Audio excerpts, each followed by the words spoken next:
Muy buenas tardes, amigos. Les habla María Antonieta Díaz de GBS Group. Hoy vamos a conversar sobre la reforma de impuestos del 2017, llamada Tax Cuts and Job Act. Vamos a dar una revisión general. No pretendemos con esto pues resolver todas las preguntas. Realmente es una compleja reforma que incluye muchos puntos. Tratamos de resumir los más relevantes, los que consideramos que a nuestra audiencia pueden afectarles o llamarles más la atención, y que ustedes pues tomen las previsiones necesarias para entender el sistema y poder aplicarlo y, por supuesto, cumplir con las regulaciones de la mejor forma posible. La mayoría de las personas, una de las primeras preguntas que hacen, discúlpenme, que no sé qué acaba de pasar. Perdí la pantalla. Okay, aquí la tengo de nuevo. Ok, les decía, una de las primeras preguntas que todo el mundo hace es, ¿me voy a ahorrar impuestos si esta reforma implica que voy a tener un ahorro de impuestos? Pues la respuesta es que depende. No hay blanco y negro en este caso. Vamos a estar cubriendo, como les dije, en forma general, y cada circunstancia y cada persona es diferente, igual que las empresas. Así que vamos a tratar de hacer ejemplos que sean de uso común para que los ayude a entender el impacto. No hay una respuesta concreta sobre necesariamente un ahorro. A algunas personas les afecta de una manera, a otras de otra manera. Así que una manera de analizar en general el impacto es viendo las tasas de impuestos. Las tasas, vamos a hablar primero de individuos. Las tasas de impuestos para individuos, en este caso estamos viendo solteros o individuos no casados. En la ley vieja, que la están viendo a mano izquierda, un cambio importante es que la tasa más alta en la ley anterior era 39.6% para las personas que tuvieran ingresos, la porción de sus ingresos superior a 426.700. En este caso, la tasa mayor bajó con la nueva ley de impuestos a 37% sobre 500.000. Es decir, que hay una reducción de más o menos unos 3 puntos o 2 y tantos puntos en la tasa. En general se ve también una reducción al nivel del primer bracket, el segundo bracket, el de 15%, que bajó a 12%, otra vez 3%, es la diferencia. Y luego en el siguiente vemos una diferencia de 25 se redujo al 22, y el siguiente del 28 a 24. Aquí estamos viendo una disminución un poco mayor de un 4%. Luego, pues las reducciones se disminuyen y luego volvemos a un 2 y tanto por ciento de disminución. En el caso de personas casadas, declarando en conjunto, es un comportamiento similar. En este caso, por supuesto, los brackets son más amplios, pero igual la reducción del 15, del bracket del 15 baja al 12, del 25 al 22, del 28 al 24, un comportamiento similar, siendo la tasa mayor también el 37%, solo que el nivel de ingreso en este caso es la porción superior a 600.000. Como saben, pues en Estados Unidos hay unas tasas progresivas donde el ingreso va a tener siempre el pago de impuestos, perdón, al calcularlo, va a tener varios niveles, donde la porción que está entre 0 y $19.050 paga el 10, la porción de ingresos que está entre 19.50 y 77 paga el 12, y así sucesivamente. Quiere decir que cuando hacemos un cálculo de los impuestos siempre tienen una combinación de tasas. Así que a veces es difícil cuando preguntas a cuánto voy a pagar. Bueno, mira, es que siempre hay una combinación de tasas, porque siempre los primeros 19.000 van a pagar el 10 y los siguientes el 12. Así que todo depende el cálculo no es tan fácil así como decir cuál es mi tasa. Otro cambio importante, además de las reducciones en las tasas, es en la deducción estándar y las exenciones por dependientes. En el caso de la deducción estándar, en la ley vieja, para personas solteras eran 6.300, básicamente se duplicó a 12.200 con la nueva ley. Igual sucede con los que declaran en conjunto, los casados declarados en conjunto, que estaba en 12.700 y pasó a 24.400. Y los cabezas de familia, 9.350 pasó a 18. Básicamente, la reducción estándar, que es lo que nos permiten deducir cuando, por supuesto, no tenemos deducciones detalladas, aumentó prácticamente al doble. Ahora bien, anteriormente en la ley también nos permitían, además de la deducción estándar, nos permitían una exención personal por cada persona, por el pagador del impuesto, su esposa o esposo y los dependientes. Le permitían restar $4.050, era una exención por persona. Esa exención se eliminó. Entonces quiere decir que si bien la deducción estándar se duplicó, al quitarnos la exención, por supuesto, no necesariamente el beneficio se va a ver, porque va a depender de cuántas personas están en el núcleo familiar. Vamos a ver aquí un ejemplo. Tenemos a Pedro, que es soltero y sin hijos y gana $60.000 al año. Hay una comparación entre el 2017, la ley anterior, y el 2018, que es la nueva ley.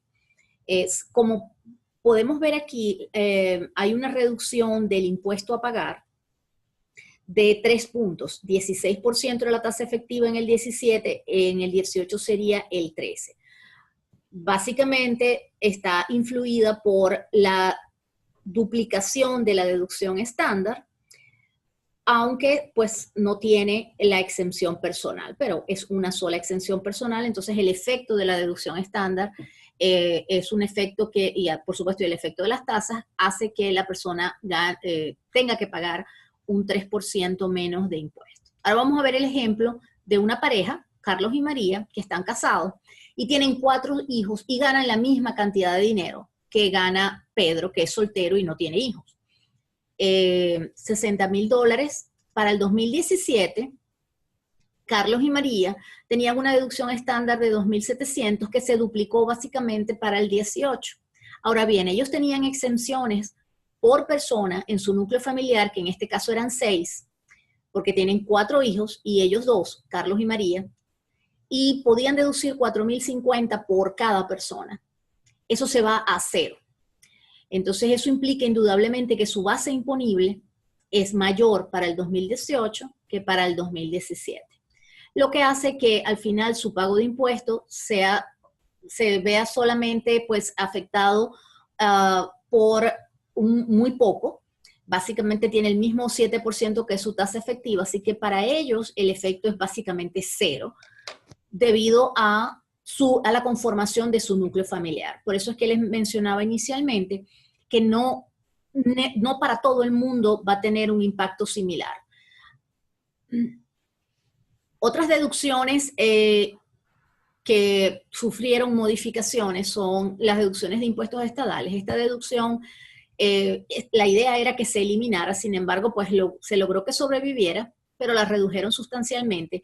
Esta ley afecta o tiene vigencia del 18 hasta el 25, a menos que luego el Congreso haga una extensión, y los contribuyentes van a poder reclamar la deducción hasta un máximo de $10.000 por el total de los impuestos estadales y locales sobre la propiedad y los impuestos sobre la renta estadales que hayan pagado y impuesto a las ventas. Quiere decir que hay una limitación de $10.000, indudablemente que esto puede afectar a mucha gente. Si tienen impuestos a la propiedad alto, por ejemplo, en estados donde la propiedad es costosa, como California, como Florida, o en estados donde se pagan impuestos estadales, como en California, van a tener impactos importantes porque va a haber una porción de esos gastos que no van a poder deducir porque está limitado a $10,000. En cuanto a la deducción de intereses hipotecarios, el cambio que sucedió fue que se disminuyó el límite de la deuda que es deducible. Es decir, antes,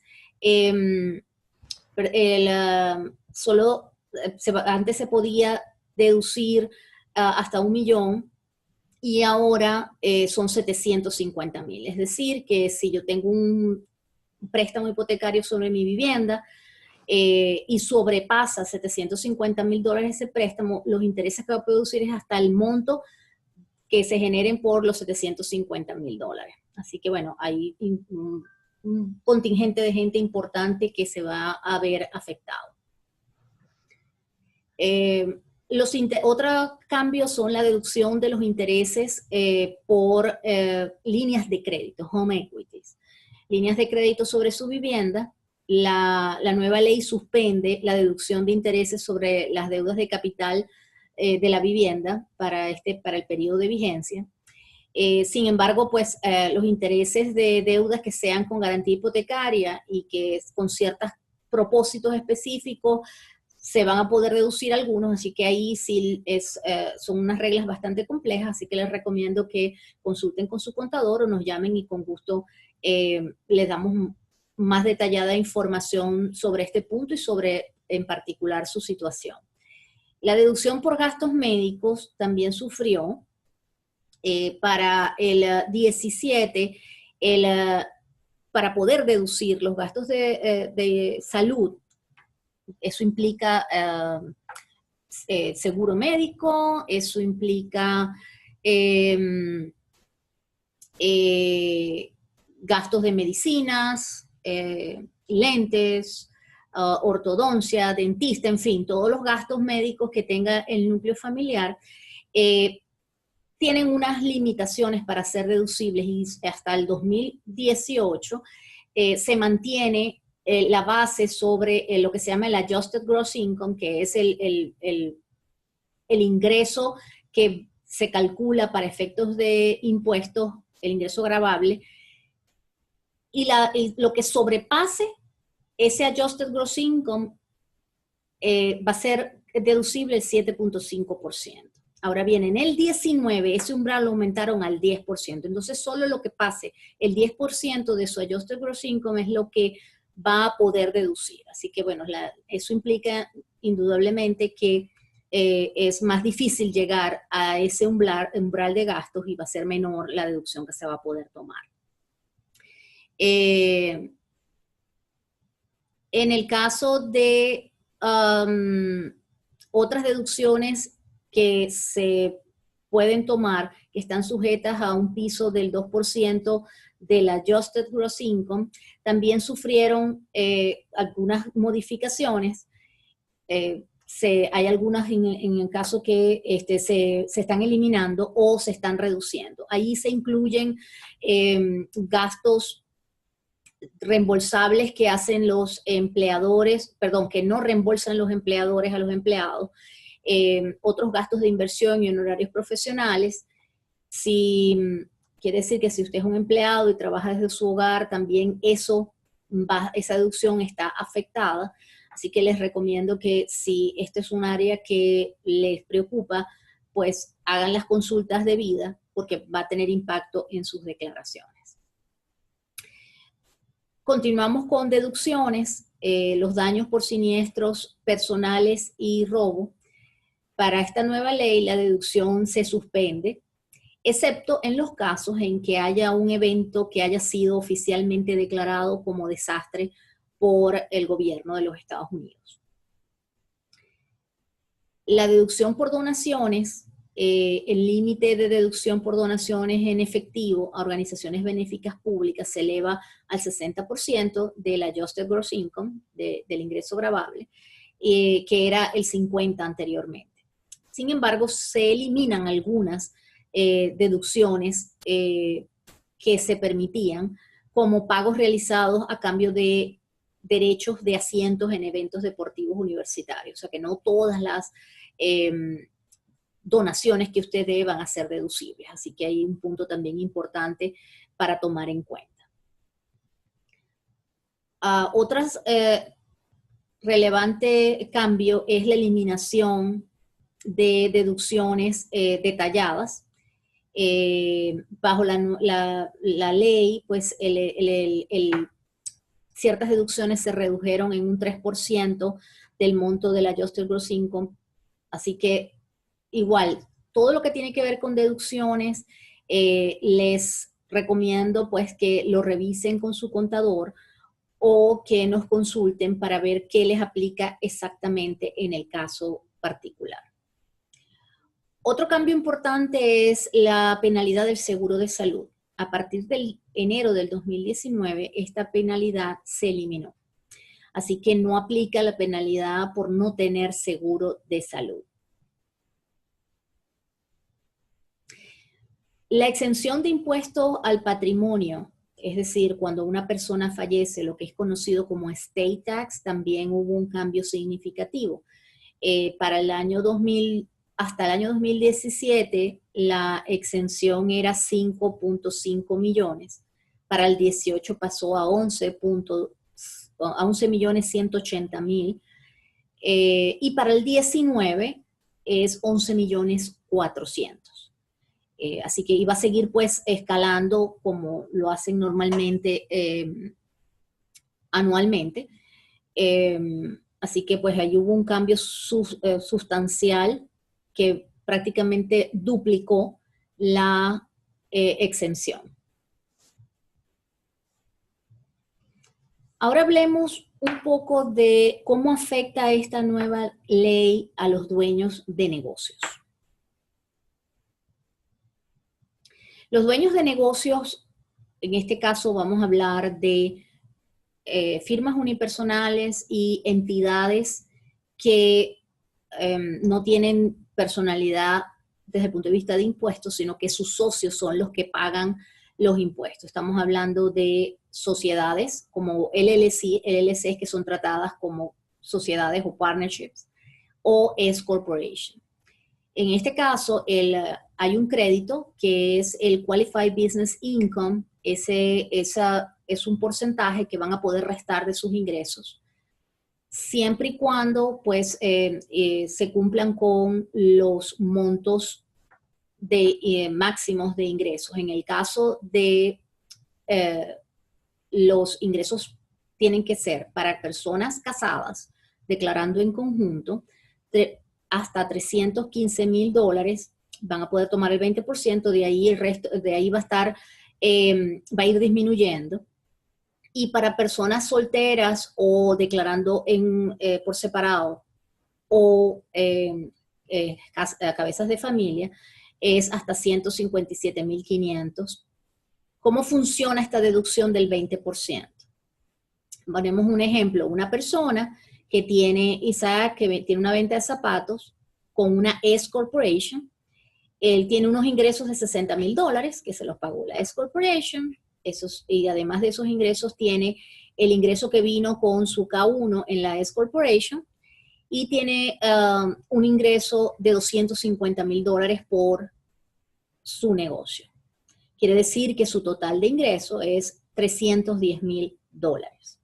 La deducción sobre su ingreso de la S Corporation, su Qualified Business Income, es del 20%, que son $50,000. Quiere decir que su ingreso se reduce de $310,000 menos 50 a $260,000.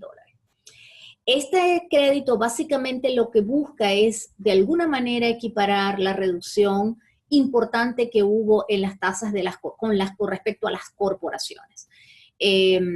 Luego vamos a ver el caso con las corporaciones para que vean el impacto que hubo en la reducción de la tasa. Como les dije anteriormente, en caso de que los ingresos sean más que los límites que se mencionaron, pues va a haber una disminución gradual o eliminación gradual de ese beneficio, lo que se llama un phase out. Las empresas que les aplica esto son empresas donde su activo principal es la reputación del dueño o sus empleados tienen limitaciones adicionales. Ejemplos comunes son contadores, consultores, abogados, asesores financieros. Son firmas, digamos, personales. Ahora hablemos de las corporaciones. En el caso de las corporaciones, la tasa en vez de, se cambió de la situación gradual que teníamos antes, donde las tasas iban del 10 al 39.6, gradualmente incrementándose de acuerdo al ingreso. Ahora hay una tasa fija, flat, para las corporaciones del 21%. Por eso les decía que en el caso anterior, donde las tasas eran para las firmas unipersonales o lo que se llama pass-through entities, que son entidades donde no paga la compañía impuestos, sino que lo pagan sus socios. En ese caso hay el crédito de este 20%, porque indudablemente las tasas personales, como lo vimos al inicio, son mayores que este 21%. Entonces ese crédito trata de equiparar de alguna manera esa diferencia en los negocios con respecto a las compañías donde pagan los socios los impuestos versus las tasas corporativas. Otro importante cambio es en la depreciación en la sección 179, del bonus depreciation o el bonus por depreciación pasó del 50 al 100% en el primer año para propiedades calificadas. Esto es bien importante, esto es un incentivo para adquisición de bienes de capital, de activos fijos para las empresas, para los negocios. Y la sección 179 subió su máximo de 520,000 que había en el 17 a 1,000,000.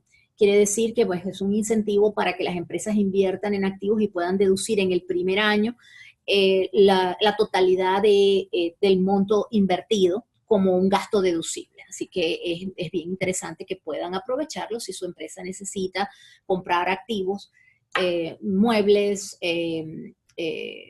inmuebles o real estate, o necesitan equipos como computadoras, vehículos tienen algunas limitaciones, pero en fin, es un incentivo importante para la adquisición de bienes de capital.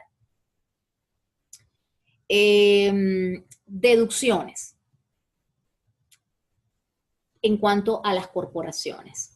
Los gastos por intereses en exceso al 30% del ingreso gravable de la compañía no se puede deducir. Así que hay una limitación en la deducción de intereses, que va a estar limitado a máximo, al máximo el 30% del ingreso gravable.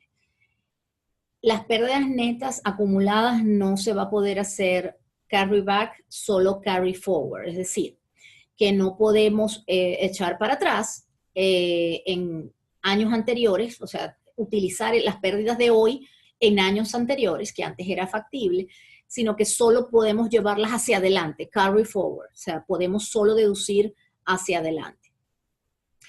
Gastos por entretenimiento no van a poderse deducir, como por ejemplo entradas a partidos, conciertos, etcétera. Comidas que antes calificaban para ser deducidas en un 100%, ahora se limitaron al 50%. Estos eran comidas, por ejemplo, que usted tenía un evento o un desayuno en su oficina para sus empleados. En el pasado eso se podía deducir 100%, pues ahora solo se puede deducir el 50%. ¿Okay? Y en otros casos de comidas se eliminaron totalmente y no se va a poder deducir. Así que ahí hay un cambio importante que tienen que tomar en cuenta. Otra pregunta que comúnmente nos hacen es, ok, pero me conviene entonces con esa drástico bajada de la tasa de impuesto de las corporaciones cambiarme a una corporación. La respuesta es que pues depende, hay que analizar cada situación.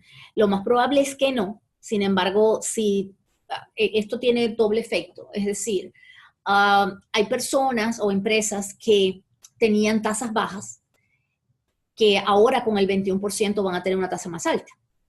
Porque si yo tenía un bracket donde pagaba el 15%, ahora voy a tener que pagar el 21%, entonces ahí tengo un efecto negativo. Pero, ¿qué pasa si yo estaba en un bracket del 35%? Ahora voy a pagar el 21%. Entonces, a unos les favorece y a otros no les favorece. Entonces, hay que evaluar cada situación para determinar si realmente lo que implica el cambio y tomando en cuenta que la corporación, además de este impuesto del 21%, también tiene un impuesto doble cuando hay distribución de dividendos, que es otro impacto adicional, si realmente al sumar estos dos impactos vale la pena con respecto a una entidad donde son los dueños quien pagan directamente y no tiene esta doble tributación. Así que bueno, es un análisis que hay que hacer, que dependiendo de las circunstancias, ver si es factible o si es beneficioso o no. Ok, entramos en aguas profundas. El Deemed Repatriation Transaction Tax. Esto es del 965. Esto es un impuesto de transición. Que es bastante complicado. No pretendo aquí hacer, digamos, un tratado sobre esto ni explicarles en detalle. Lo único importante es que tomen en cuenta de que esto tienen que tomarlo en cuenta. Si usted es dueño de compañías en el extranjero, o si usted tiene una compañía americana que es dueña de una corporación extranjera, entonces este transition tax, este impuesto de transición le puede afectar. Las compañías foráneas que son controladas por residentes fiscales de los Estados Unidos, lo que se llama un CFC, que son Controlled Foreign Corporations, son corporaciones foráneas que son controladas por residentes fiscales de los Estados Unidos, tienen que repatriar a Estados Unidos las ganancias retenidas aunque no se distribuyan. ¿Cómo era antes la situación? Una compañía, yo residente americano, tengo una compañía en el extranjero y soy dueño del 51% o más del 50%. Al tener más del 50% se convierten en controladas. Entonces, si yo o la suma de los residentes fiscales dueños suman más del 50% y se considera un CFC, un Controlled Foreign Corporation, una corporación foránea controlada, entonces me aplica el Transition Tax. Y ese impuesto de transición requiere que haga un cálculo donde determine el impuesto a pagar por las ganancias retenidas que están a esta fecha. Esta fecha quiere decir 31 de diciembre del 17 o 31 de diciembre del 18. ¿Cuál es la idea de esto? Limpiar las ganancias retenidas que vienen acumuladas y repatriarlas a los Estados Unidos, aunque no hayan sido distribuidas. Esto puede tener un impacto significativo porque anteriormente solo se pagaba por los dividendos que se distribuyeran y que realmente los percibiera el accionista. Con esto obligan a hacer un cálculo y repatriar esas ganancias retenidas, aunque no hayan sido pagadas a los accionistas. Eso también, como les dije, aplica a corporaciones americanas que tengan participación en compañías foráneas, así que tienen que también tomarlo en cuenta. Este impuesto se puede pagar en partes, están dando 7 cuotas anuales para pagarlo, así que hay que hacer el cálculo y se puede pagar en porciones anualmente. Pero es un punto súper importante a tomar en cuenta. Si no lo toma en cuenta en su declaración del 17, pues les recomiendo consultar con su contador o llamarnos para que podamos ayudarlos en este cálculo de la 965, el Transition Tax para repatriación de ganancias retenidas para compañías foráneas controladas.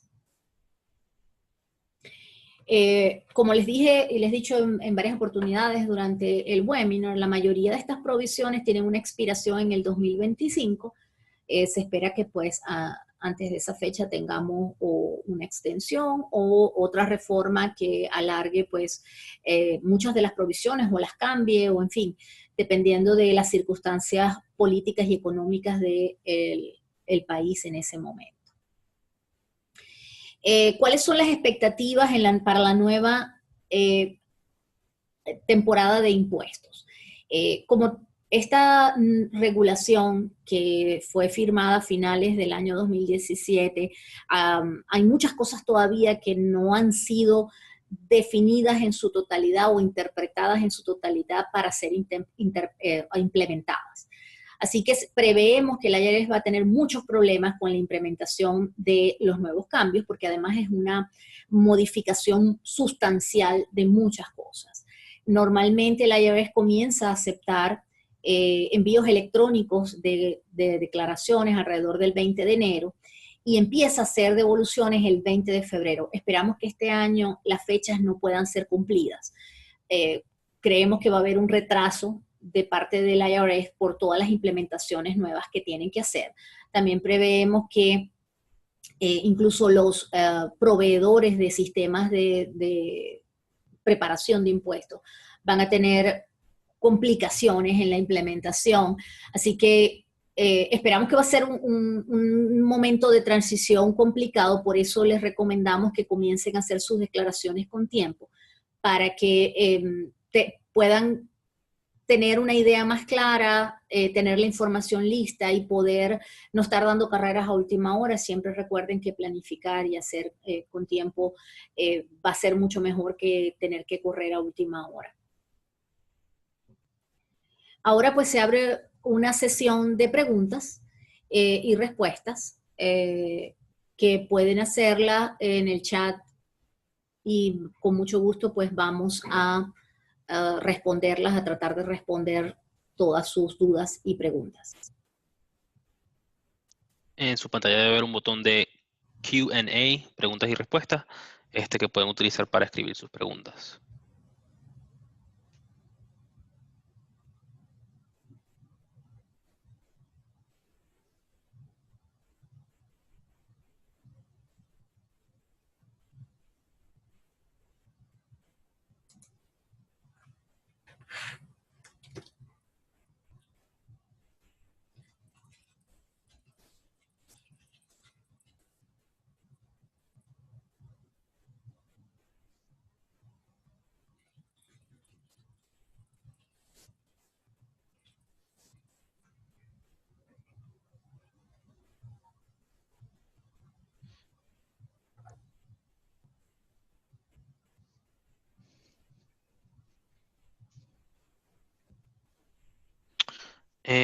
Tenemos aquí una pregunta. ¿Las ganancias de un offshore también deben ser declaradas si están en un trust? Sí, también aplica lo mismo. Sí, en el caso de que las ganancias sean de una corporación foránea que está controlada por una entidad americana, pues van a tener que también declararlas. Como les dije, cada caso es particular y hay que analizarlo.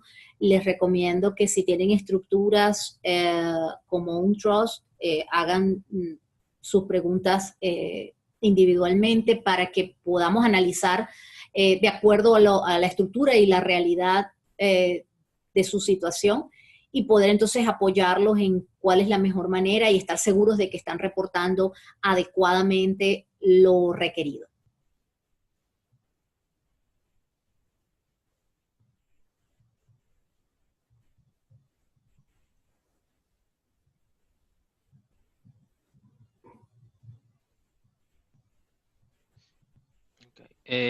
Solo para aclarar, hubo en algún momento que se mencionó que el Qualified Business Income, para aclararlo, el Qualified Business Income aplica para cualquier pass-through entity, sea sociedad de personas o una S corporation o firma unipersonal, pero hay limitaciones basadas en los niveles de ingresos y basados en tipos de negocios específicos como para consultores, abogados, asesores financieros y contadores.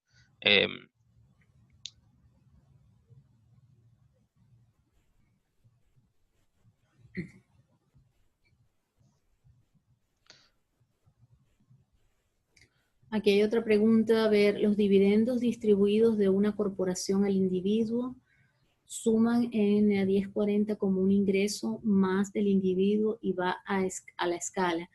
Los ingresos por dividendos tienen una tasa específica. no van con la tasa de escala de ingresos regulares.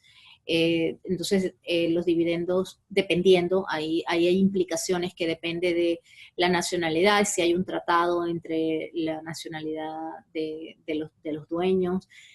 Tendríamos que ver el caso específico, pero los dividendos, si son calificados, tienen unas tasas y los regulares otras, así que no necesariamente los dividendos, algunos pueden ir con la tasa y otros no, con la tasa regular escalada. Sí. Depende mucho de quién está pagando, qué tipo de compañía está pagando el dividendo. Correcto. Aquí preguntan, acaban de aperturar una corporación en Florida, la persona reside en Panamá. ¿Debo, además de declarar impuestos de la corporación, declarar impuestos de manera personal? Disculpa, Jorge, ¿puedes repetir no sé si entendí, ¿la persona vive dónde? En Panamá. Ok, o sea, quiere decir que no es residente fiscal de los Estados Unidos. Ajá, ¿y tiene una compañía en? Florida. Ok, entonces, ¿y es una corporación? ¿Lo dice en la pregunta? Dice que es una corporación, correcto. Ok, si es una corporación, entonces quien tiene la obligación de hacer pagar los impuestos es la corporación como tal. Y solo los dueños tienen responsabilidad de impuestos si se les distribuye dividendo. Así que no necesariamente porque tenga una corporación en los Estados Unidos va a tener que, si es un no residente, ¿okay? Una persona que no vive en los Estados Unidos y que no es residente fiscal de los Estados Unidos, va a tener que hacer una declaración de impuestos. Ahora bien, si esa corporación le distribuye dividendos, le paga dividendos, entonces ahí sí se considera un ingreso percibido por la persona y tendría que pagar impuestos y hacer una declaración de impuestos. Esto es diferente si la compañía o el negocio que la persona tiene lo tiene con lo que se llama un pass-through entity o una entidad donde los dueños son los que pagan los impuestos, como un partnership o una firma unipersonal o una LLC. En estos casos, ahí sí la compañía no paga los impuestos, sino que los pagan los dueños en cabeza de cada uno. Y en ese caso, incluso la compañía, si es una LLC o un partnership, tiene la obligación de hacer una retención en la fuente a los socios extranjeros y los socios extranjeros pues luego presentan su declaración para determinar la tasa real de pago de impuestos porque la retención en la fuente que se le hace es por la tasa mayor de impuestos. Entonces, si se le hizo una retención por el 37%, pero resulta que la tasa a lo mejor es el 20 o el 10 o el 12 o el 15, entonces lo ideal es que hagan una declaración para que puedan recibir una devolución de la diferencia de tasas de lo que realmente les toca pagar versus la retención en la fuente que está obligada la LLC o el partnership a hacer a los socios. ¿La fiesta de Navidad de la compañía es deducible para impuestos? Va a estar, ahí hay comida envuelta, entertainment, en fin, sí, va a estar limitada al 50% que dijimos. Puede ser que se pueda determinar si no solamente es una fiesta para empleados, sino que se invitan clientes que pueda deducirse como un gasto de alguna manera de mercadeo. En fin, habría que analizarlo y ver de qué manera es la mejor forma de deducirlo. Esta presentación está grabada y la estaremos publicando en las próximas 48 horas en YouTube, en nuestro canal de YouTube que pueden encontrar vía nuestra página web. También tenemos presentaciones adicionales de impuestos generales que pueden encontrar ahí mismo en el canal de YouTube.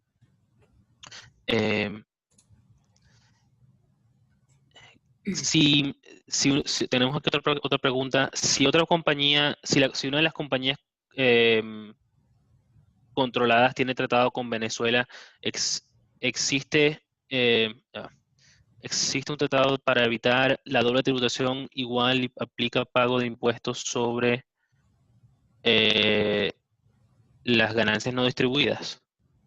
Sí, el Transition Tax también me aplica, así que hay que calcularlo. Este, no, digamos, no, el tratado no establece nada sobre esto es una regulación nueva. La, el tratado lo que hace es reducir eh, algunas tasas para algunos pagos de impuestos, pero en este caso del Transition Tax no tiene una provisión, así que también le aplica a los venezolanos. ¿Y los intereses por consolidación de tarjeta de crédito a nivel personal es deducible? Los intereses por consolidación. No, eso es un gasto personal, no. A menos, para poder reducir intereses, estamos hablando de intereses hipotecarios, de préstamos hipotecarios de su vivienda principal, que son deducibles hasta, como les decía, un límite de créditos de hasta $750,000. Pero otros intereses que ustedes paguen por otras circunstancias, como una consolidación de una deuda, deudas de tarjeta de crédito, nada de eso es deducible, se consideran gastos personales, no gastos que puedan ser deducidos. Los intereses que se pueden deducir tienen que ver con intereses que se generen por una deuda de un negocio. Es decir, que si se producen ingresos o por un negocio y ese negocio tuvo un préstamo, va a haber también con limitación, pero pueden deducirlo. Pero gastos personales de tarjetas de crédito o consolidación no son deducibles.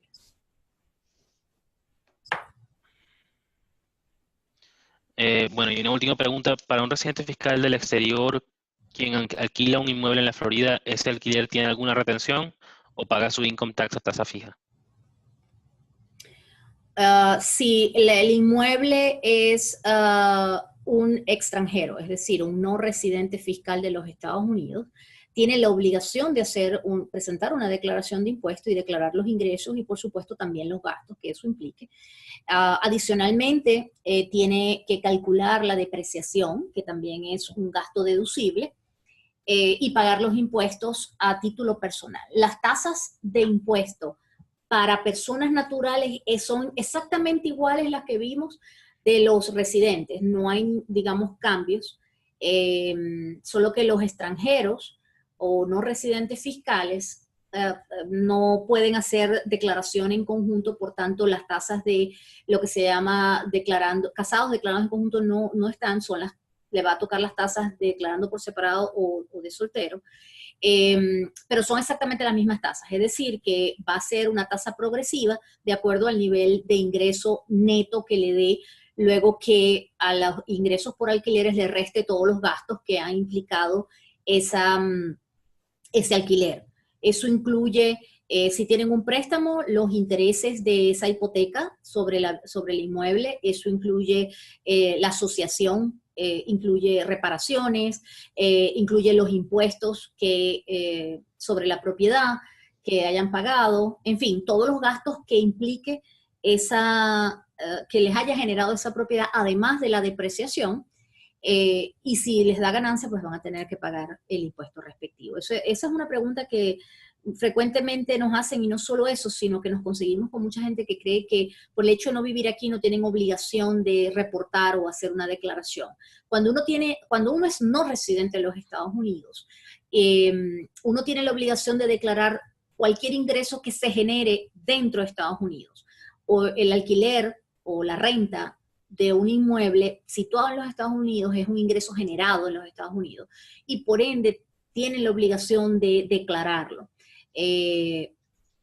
Excepto el ingreso que no hay necesidad de declarar es cuando son intereses bancarios, que está exento para los no residentes. Pero otros ingresos que ustedes generen dentro de Estados Unidos, pues tienen que hacer su declaración y pagar los impuestos correspondientes. Ok. Bueno, también sobre ese tema tenemos un video en YouTube que cubre el tema de impuestos para no residentes bastante en detalle. Y también siempre estamos a la orden para cualquier consulta individual. Nuestra información de contacto está en la pantalla. Y si tienen alguna pregunta adicional, estaríamos disponibles para responderlas individualmente, sea por email, por teléfono, por videoconferencia o en persona si es necesario. Gracias. Gracias a todos y que tengan unas felices fiestas.